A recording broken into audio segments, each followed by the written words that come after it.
ഒരു ലിസ്റ്റിൽ വരാൻ വേണ്ടിയിട്ടാണ് ഞാൻ പഠിച്ചത്. പക്ഷെ മൊത്തം ഇപ്പോൾ 7 ലിസ്റ്റിൽ വരാൻ പറ്റിയിട്ടുണ്ട്.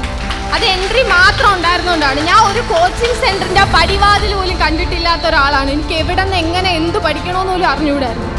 സത്യം പറഞ്ഞാൽ എൻട്രി കാരണമാണ് എൻ്റെ ജീവിതം ഇത്രയും മാറിയത്.